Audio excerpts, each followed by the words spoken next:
All right, so welcome to the afternoon session of public speaking.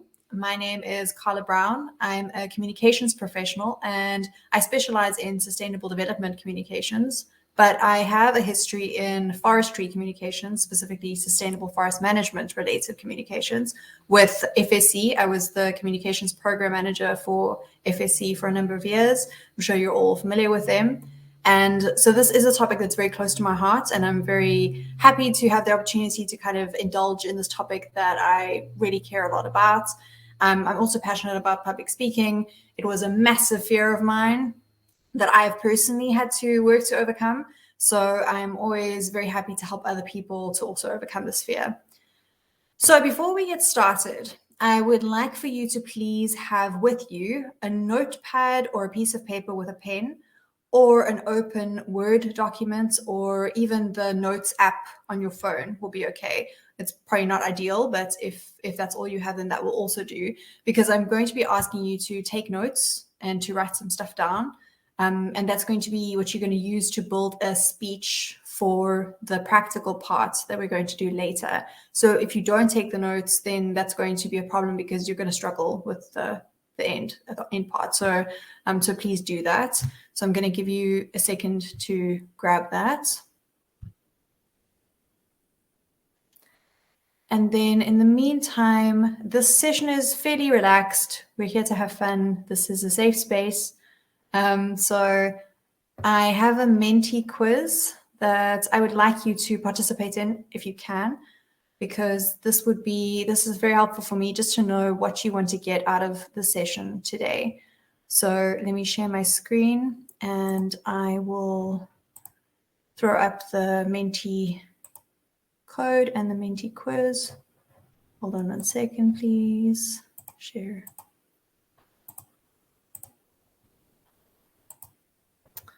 There we go. So this is the menti.com, and then that's the code. I'm also going to put the code in the chat for you. And if you could just answer the question, which is what you hope to get out of the session today, that would be very, very helpful for me. So I'm just going to put this code in the chat, and then I'm going to share the Menti screen.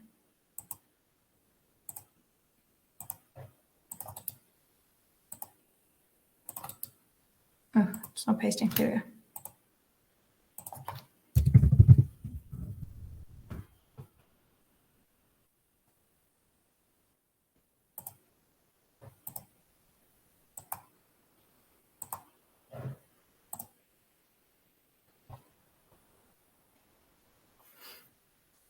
Okay.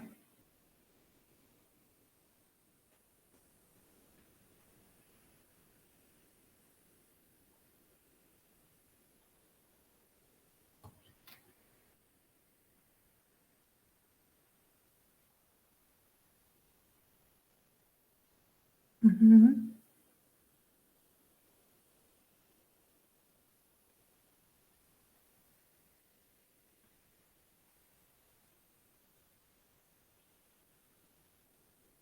I'll give you a few more seconds just to participate. Fear of public speaking. We will definitely speak about that. Clearness, structure, good. Yes.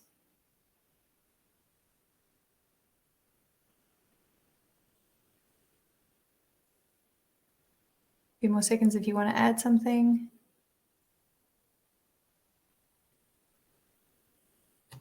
No. Okay. Stop sharing. All right. So I think most of these, I hope we can cover today. The structure for the session today will be as follows. First, I'll talk about the fear of public speaking and the anxiety around public speaking, because I think that is one of the biggest issues that we all deal with. Then I'll talk about how to lay out your presentation or your speech properly. And then we'll talk about how to effectively engage an audience, because that's also a very important component. So if you are in this session, you probably have some level of discomfort with the topic of public speaking. And that can range from just mild anxiety to full-on panic, sweating, don't want to do it, run away. And however you feel about this, you're not alone. Only 10% of the population is actually comfortable with public speaking. That's what studies have shown. So most people are not comfortable with it, and a lot of people are more than a little uncomfortable with it. So hold on, let me just share my presentation. All right. In fact, this is one of the most common phobias that human beings have. It's called glossophobia. It's the fear of public speaking, and it affects 3 out of every 4 people. And it is higher ranked as a phobia. It is more common than the fear of death itself. As Jerry Seinfeld once said, we would rather be in the casket than the one giving the eulogy. That is how afraid people are of this. And I think when we go up and we speak in front of people, what we're thinking is often, what if people judge me? What if I make a mistake? What if something else goes wrong? And what really lies behind all of that fear is a very, very deep and primal fear of rejection. And this is hardwired into us. Anxiety is our brain's evolutionary warning system. It tells us when there's danger and it activates our fight and flight response. That's why before we get up to speak, we get sweaty, we start stammering, we start shaking. That's your body fighting or flighting, basically. And the reason why is because in our primitive days, when we were living in pre-modern hunter-gatherer societies, rejection by our society and our community was one of the biggest dangers that a human being could face, because it almost certainly meant death, and it definitely meant that we couldn't procreate. So it's no wonder that any sort of hint of possible rejection would set off that fear inside of us. But the problem is that today we don't have that problem. And so when that fear is activated in a situation such as public speaking, it can actually hold us back, because it can really prevent us from shining in our careers. It can prevent us from getting certain opportunities, from certain doors being open to us. And so it's really, really important for us to try and overcome this as much as we can. However, as I'm sure you know, telling yourself it's no big deal, don't be anxious, doesn't work, because our primal lizard brain is pretty stupid, and it's still going to get activated no matter what we tell it, no matter how much we try to push away the anxiety. So when it comes up, the first tip I have is that when you feel this anxiety coming up, don't try to push it away or ignore it. Rather, think about it, acknowledge it, reflect on it, but also recognize it for what it is. It's an outdated warning system. It doesn't have any place in that situation. And then we need to do other things to train our lizard brain that this is not a situation to be afraid of. And the first thing is to practice. Unfortunately, that's the only way. Dale Carnegie, who I'm sure many of you are familiar with, once said, "There are a great many wetless bathing suits worn at the seashore, but no one ever learns to swim in them. To plunge is the only way." And how that applies to public speaking is that you could have every video, every book, every course in the world on public speaking, but it's not going to make you a better speaker. You have to practice. But just like learning to swim, that doesn't mean you have to plunge right in the deep end. You don't have to go do a TED talk tomorrow. So today we're going to sort of splash around in the shallow end in a safe space and get a little bit of practice, because the more successes you have, the more positive experiences you have with speaking to other people in public, the more your brain will recognize that this is not a situation to be afraid of, and this is something you can actually get better at. So what I want to do is the first part of our exercise now. So rhetoric, which is the art of speaking persuasively, is an ancient study. It goes back to the ancient Greek and Roman times, because in those societies, participating in politics publicly was very, very valued. And so rhetoric was a very valued skill, and people spent a lot of time studying how to do it effectively. And this is the classic rhetoric composition, and it's set out in 5 parts.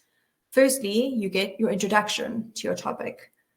Then you get the statement of the context or the situation. So that would be your historical context or anything that sort of puts it into perspective for the audience. Then you'll have your main presentation of arguments and facts.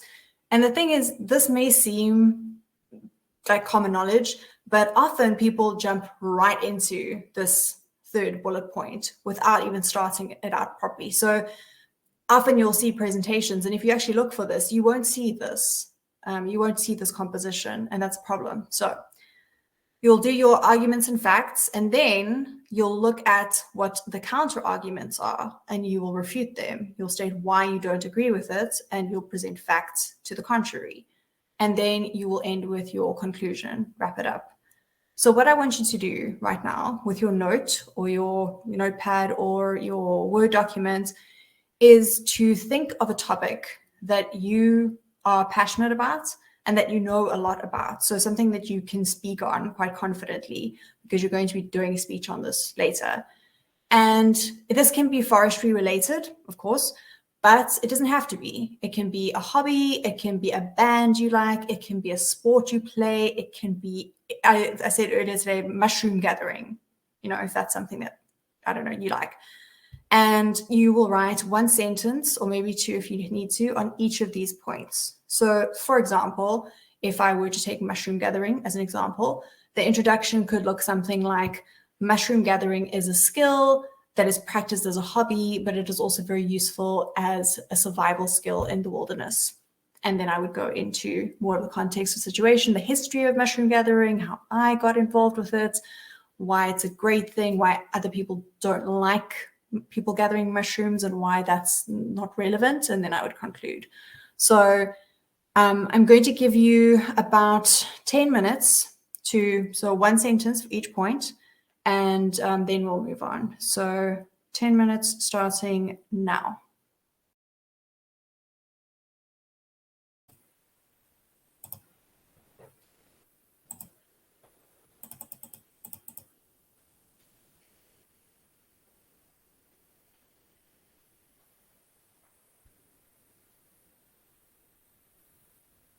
Okay.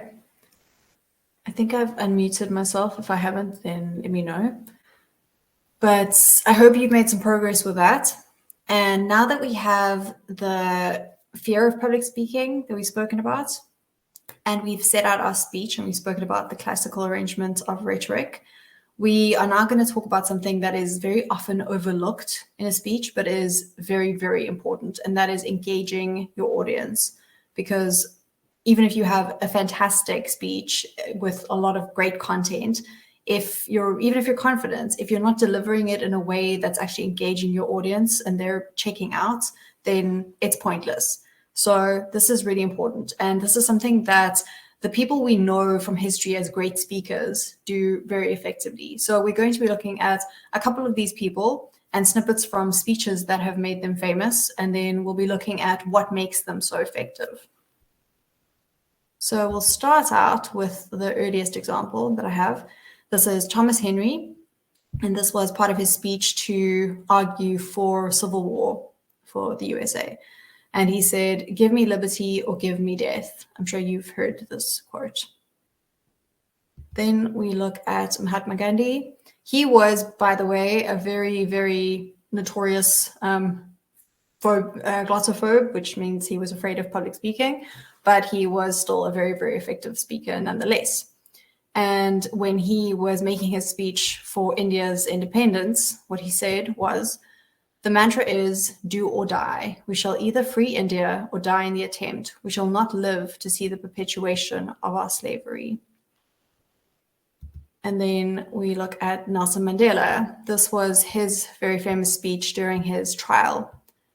"I have fought against white domination and I have fought against black domination. I have cherished the ideal of a democratic and free society in which all persons live together in harmony and with equal opportunities.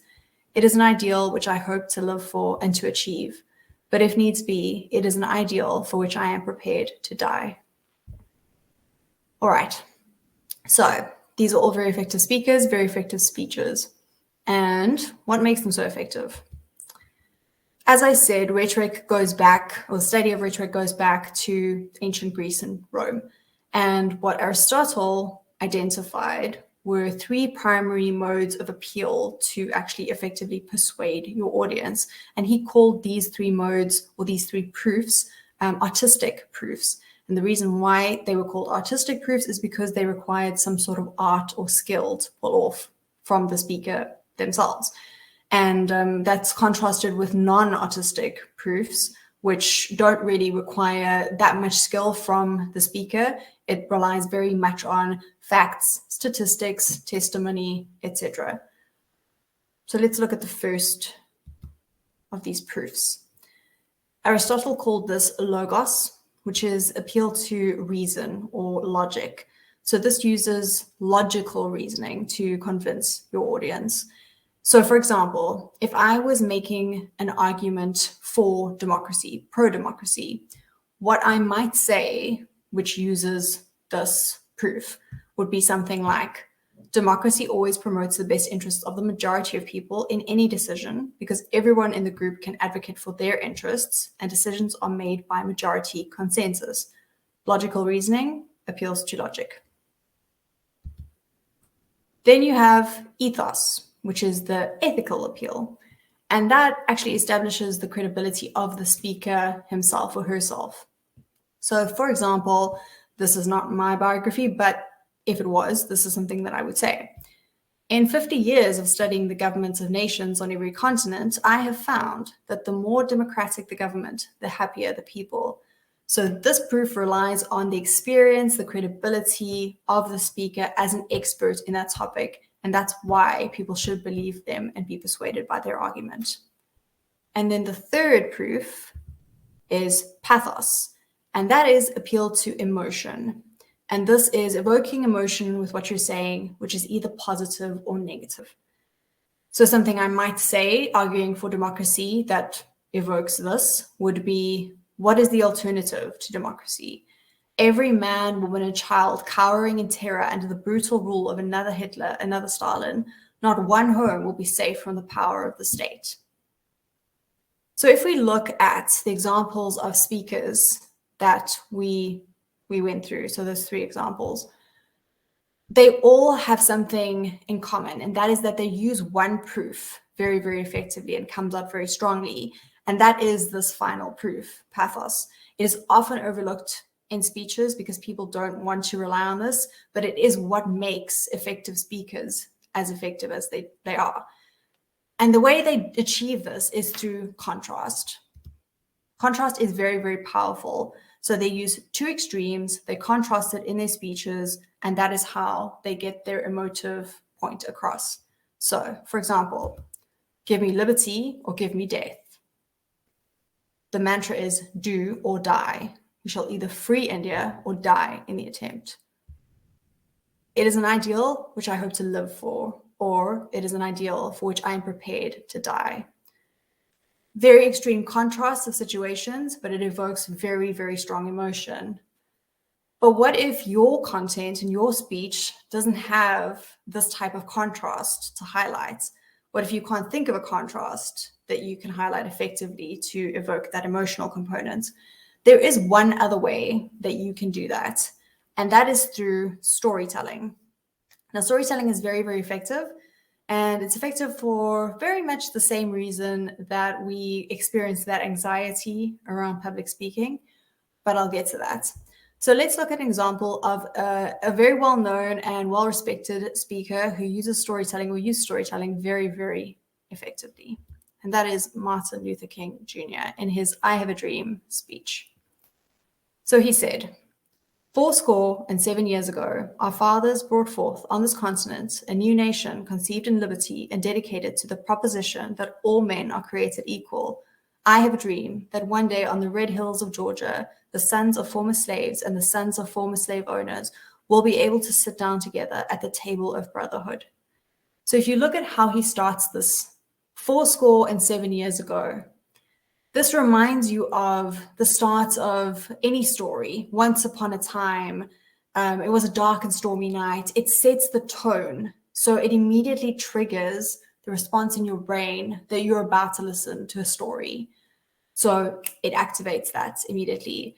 The way he speaks in the rest of the speech, this is just a small snippet, but I have a dream on the red hills of Georgia, the sons of former slaves and the sons of former slave owners will sit down together at the table. This is very emotive language that brings up a lot of imagery in your head. So that is the power of storytelling, is that you're seeing imagery in your mind when you're listening to this. And it's much, much more effective than just listening to statistics or facts or data. So the reason why is because we are programmed to react to storytelling. And it was a very, very important part of our survival and our evolution as humans. So let me introduce you to Bob and to Sam. Bob and Sam lived in prehistoric Europe in a hunter-gatherer tribe. They were best friends and they grew up in the same community. And their favorite activity was to go out hunting with the rest of the young men and older men from the community. So one day they did just that. They went on a hunting trip with the rest of the men. And because they were young and still trying to prove themselves, they decided that they were going to hunt a deer between the two of them. So they found one and they started stalking it, but that kind of got them separated from the rest of the group. So as they were kind of stalking this deer, but also trying to figure out how to get back to the group, they were a bit distracted and they heard sounds behind them, leaves rustling, branches crackling, and a low growl. When they finally turned around, they saw a massive, angry bear coming towards them. So they did what anyone would do. They ran.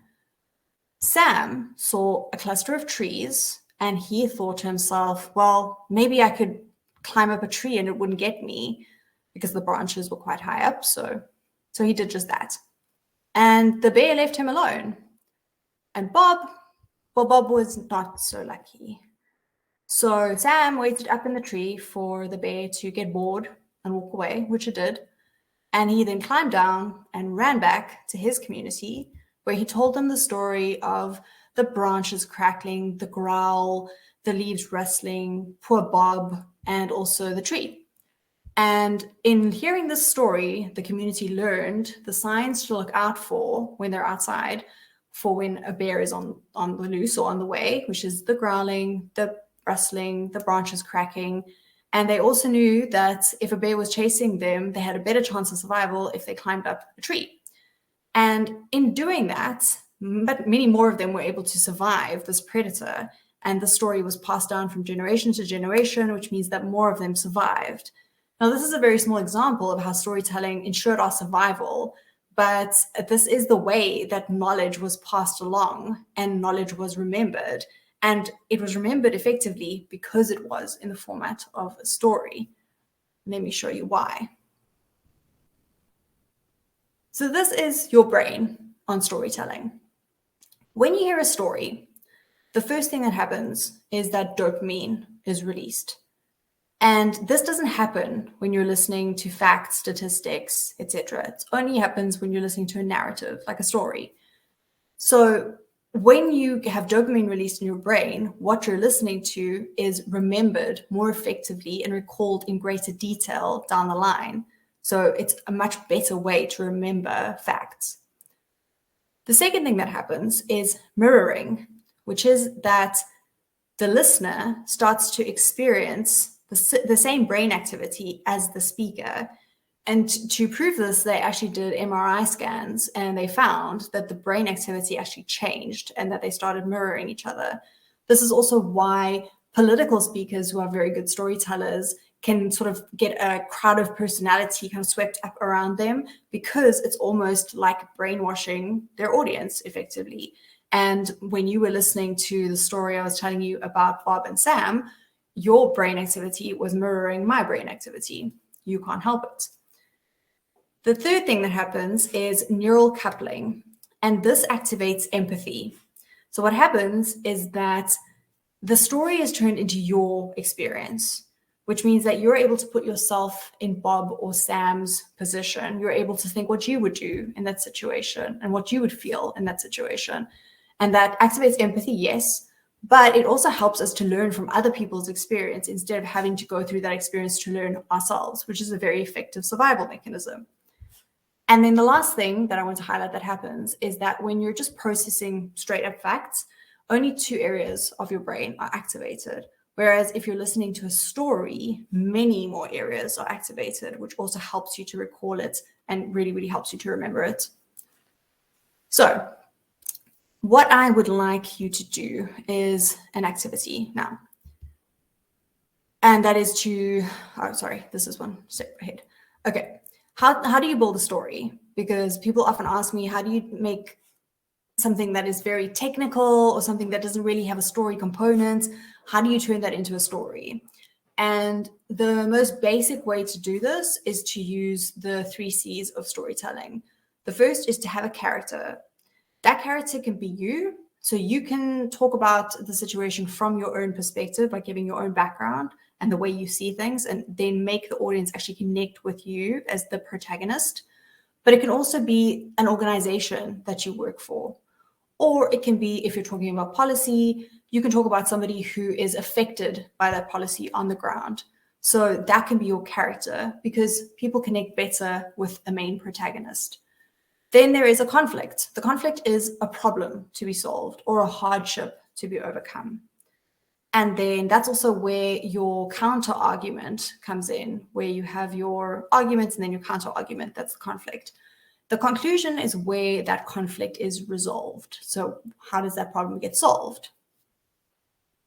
And now I would like you to do an exercise. So I'm going to give you some time.